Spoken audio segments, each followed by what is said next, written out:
Hello বন্ধুরা, দেখো আমি আজকে ভোলা মাছের ঝাল করব সর্ষে দিয়ে। ভোলা মাছ আছে আর একটা পোনা মাছের পিস আছে, কারণ শাশুড়ি মা ভোলা মাছ খাবে না, তার জন্য ওই। আর একটু পেঁয়াজ কলি কাটা আছে, এই যে সর্ষে রাখা বা বেটে রাখা আছে, একটু ধনে পাতা রাখা আছে, এইগুলো দিয়ে আর একটু রসুন থেতো করে রেখেছি দেওয়ার জন্যে। কাঁচা লঙ্কা তো আছেই। এগুলো দিয়ে আমি আজকে ভোলা মাছের ঝাল করব। কি করে করব না, ভোলা মাছটাকে আগে আমি কড়াইতে তেল দিয়েছি, ভাজতে দিয়ে দেবো। আর মাছের মধ্যে দেখো একটু আটা বা ময়দা মাখিয়ে নেবে, কারণ ভোলা মাছ নরম মাছ তো, এটা ভেঙে যাওয়ার চান্স থাকে। যাতে না ভেঙে যায় তার জন্য এই ব্যবস্থা করেছি আমি। একটু আটা বা ময়দা মাখিয়ে নিই। কালো জিরে দেবো, একটু কালো জিরে দিলাম।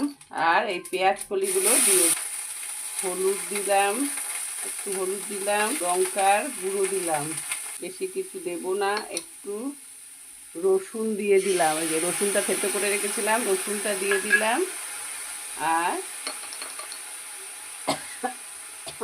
সর্ষে বাটা দিলাম,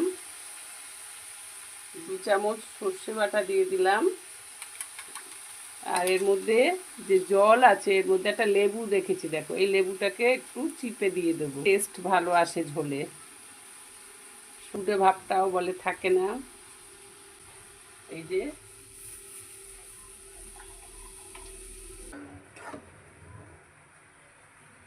মাছগুলো আস্তে করে দিয়ে দেবো, কেন ভোলা মাছ নরম মাছ, একটুতেই ভেঙে যায়।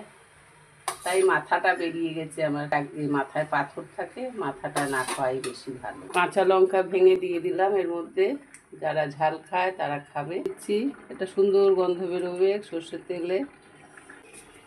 একটু ধনে পাতা দিয়ে দিলাম,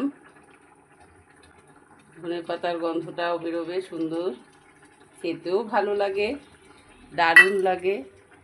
তোমাদের কেমন লাগলো আমার এই সর্ষে দিয়ে ভোলা মাছের ঝাল, আমাকে একটা লাইক কমেন্ট শেয়ারের মাধ্যমে জানিও। আর যারা ইউটিউব থেকে দেখছো তারা আমাকে একটু সাবস্ক্রাইব করে দিয়ে আমার মনের ইচ্ছাটাকে একটু বাড়িয়ে দিও।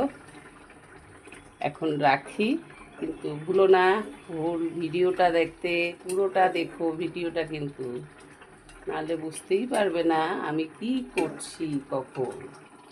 এখন রাখি, টাটা, আবার অন্য কিছু নিয়ে আসবো।